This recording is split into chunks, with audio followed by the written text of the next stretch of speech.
अस्सलामु अलैकुम वरहमतुल्लाहि वबरकातुहू। दोस्तों, मैं हूं फैद मलिक और आप देख रहे हैं हमारा यूट्यूब चैनल इस्लामी अखलाक। तो वीडियो को शुरू करने से पहले मैं आपसे ये गुजारिश करता हूं कि अगर आप हमारे चैनल पर पहली बार आए हैं तो हमारे चैनल को आप सब्सक्राइब कर लें और साथ में बेल के आइकन पर भी क्लिक कर दें ताकि हमारी हर नई आने वाली वीडियो सबसे पहले आपको मिलती रहे। चलिए अब वीडियो शुरू करते हैं। दोस्तों, एक औरत गांव में अपने बेटे और अपनी बहू के साथ रहा करती थी। बेटे का नाम आरिफ और उसकी बीवी का नाम सायरा था। इनकी शादी को 5 साल का अरसा गुजर चुका था, लेकिन अभी तक उनके यहाँ कोई औलाद नहीं थी। सायरा की सास जब भी उससे सवाल करती है कि कब तुम्हारे यहाँ बच्चा होगा और तुम कब हमें वारिस दोगी, तो वो हमेशा ही कहती थी कि ये अल्लाह की तरफ से है, इस पर मेरा कोई कसूर नहीं है। वहां से देर है लेकिन मैं नाउम्मीद नहीं और मैं अंधेरे पर यकीन नहीं रखती। आरिफ की माँ अब अपने बेटे से ये मुतालबा करने लगी कि तुम्हारी बीवी तो बांझ है, लिहाजा तुम फौरी तौर पर दूसरी शादी कर लो ताकि दूसरी बीवी तुम्हें वारिस दे। उसकी माँ ने कहा कि मेरी सहेली की एक बेटी है जो कम उम्र है, उसका नाम सिदरा है, बस तुम उसके साथ फौरी तौर पर शादी कर लो तो तुम्हारी जोड़ी उसके साथ खूब सजेगी। सायरा को चाहे तलाक ना दो, उसे अपने घर रखो, लेकिन सिदरा को भी शादी करके अपने घर ले आओ और उससे बच्चे पैदा करो। सायरा ने ये सुना तो रोने लगी। आरिफ ने कहा कि बात सुनो, दूसरी शादी मैं अपनी माँ के हुक्म पर कर रहा हूँ। मैं दिल से उस खातून को नहीं चाहता, लेकिन मैं अपनी माँ का हुक्म भी नहीं टाल सकता। तुम जानती हो कि तुम्हारे से औलाद ना होने पर मेरी माँ बहुत परेशान रहती है। 5 साल का अरसा गुजर चुका है, लेकिन हमारे यहाँ कोई बच्चा नहीं है। इस घर में तुम्हारा मुकाम ऐसे ही रहेगा। बस वो लड़की आएगी, मैं उससे बच्चे पैदा करूंगा, लेकिन मेरी बीवी तुम ही रहोगी। दोस्तों, चंद रोज में आरिफ की माँ उसका रिश्ता लेकर अपनी सहेली के घर गई। उसे मनाया कि तुम्हारी बेटी हमें वारिस देगी तो इसकी इज्जत और मुकाम सायरा से भी ज्यादा होगा। आखिरकार 2 दिन में आरिफ और सिदरा का निकाह हो गया और अब सिदरा आरिफ के घर आ चुकी थी। सायरा के लिए ये एक कठिन वक्त था कि वो अपने ही शौहर को एक दूसरी औरत के साथ देख रही थी। पहली रात तो वो खामोश रही और अगली सुबह जब वो खाने की टेबल पर बैठी तो उसने ये देखा कि आरिफ वहां मौजूद नहीं था। उसकी माँ ने सवाल किया कि आरिफ कहाँ है, तो सायरा ने कहा कि मैं नहीं जानती, वो अपनी बीवी के साथ था।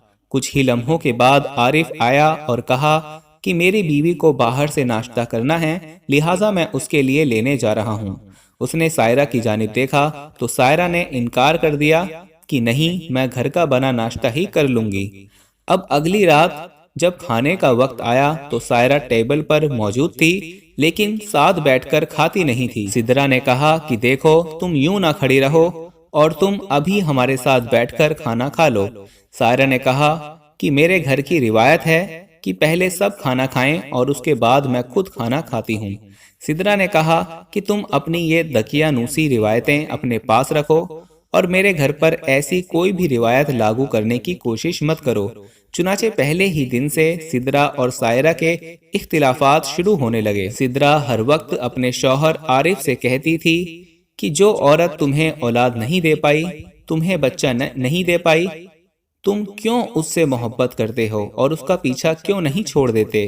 दोस्तों, इसके बाद किस तरीके से सिदरा और सायरा के यहाँ बच्चे की पैदाइश का मामला हुआ, आज की वीडियो में इस पर तफसील से बात करेंगे।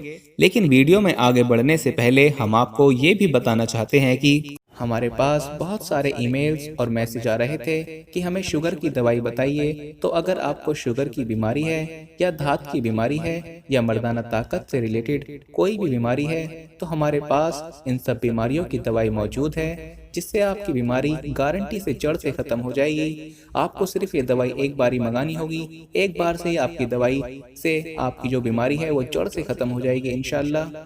हमारे जो आलिम हैं उन्होंने इस दवाई पर पढ़ाई की है, वसाइफ की हैं। तो अगर आप दवाई मंगवाना चाहते हैं तो हम कुरियर से आपके पास दवाई भेज देंगे।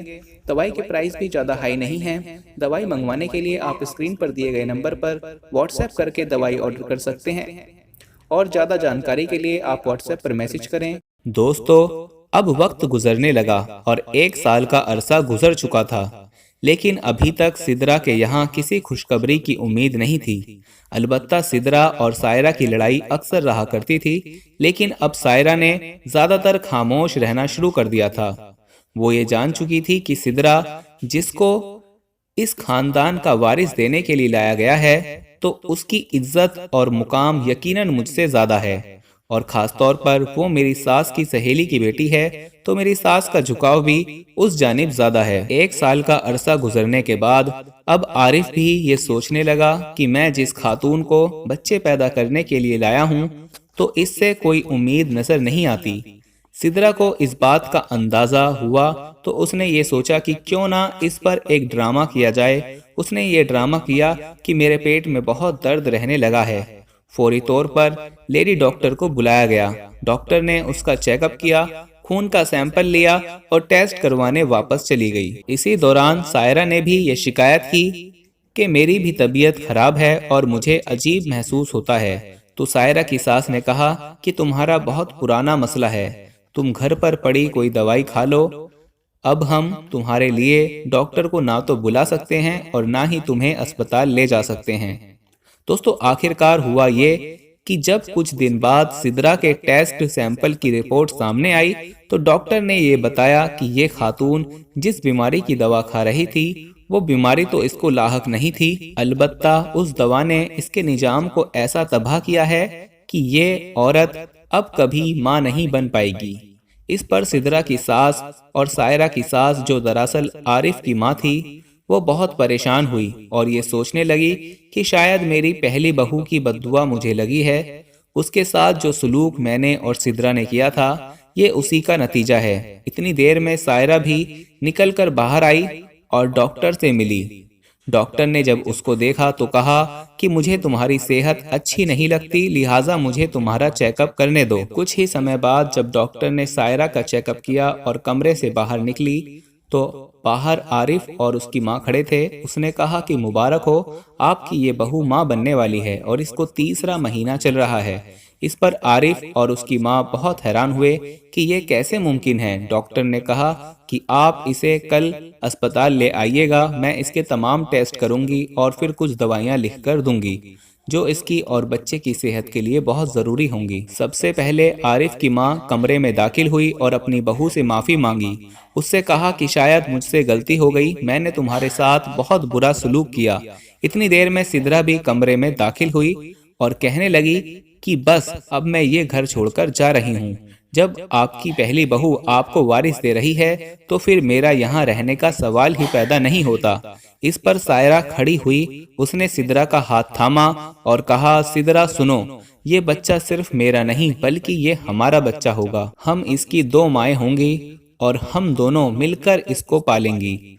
तुम यूं अपना घर छोड़कर मत जाओ, बल्कि हम दोनों एक ही घर में एक साथ ही रह सकते हैं। दोस्तों, ये मामला इंतहाई पेचीदा था, लेकिन इसमें 2 लोगों के 2 किरदारों की अहम तस्वीर सामने आई है। एक तरफ वो खातून जिसको बच्चा पैदा करने और वारिस पैदा करने के लिए लाया गया, लेकिन उसकी कोशिश ये थी कि वो उसकी बीवी को घर से निकलवा दे और आरिफ उसे तलाक दे दे। लेकिन दूसरी तरफ वो औरत जिसने कई साल बच्चे के लिए इंतजार किया और आज जब वो माँ बनी और उसे ये खुशखबरी मिली कि वो बहुत जल्द उसके आंगन में छोटा सा बच्चा आएगा, तो उसने किसी भी औरत का घर खराब करने से इनकार कर दिया और वो अपने रब से डर गई। उसने उस औरत को अपने साथ रखने का फैसला कर लिया। ये बहुत जरूरी है कि कोई भी खातून ये फैसला कितनी हिम्मत के साथ करती है। अगर हमारे मुआशरे की हर खातून के अंदर यही हिम्मत और सब्र पैदा हो जाए, तो मुआशरे के बहुत से मसाइल और बहुत सी प्रॉब्लम्स खत्म हो जाएंगी। उम्मीद करते हैं कि आज की ये वीडियो आपको पसंद आई होगी। कमेंट बॉक्स में अपनी कीमती राय का इजहार जरूर कीजिएगा और वीडियो को लाइक शेयर करना मत भूलिए। मिलते हैं अपनी अगली वीडियो में, तब तक के लिए मुझे इजाजत दीजिए। फी अमानिल्लाह।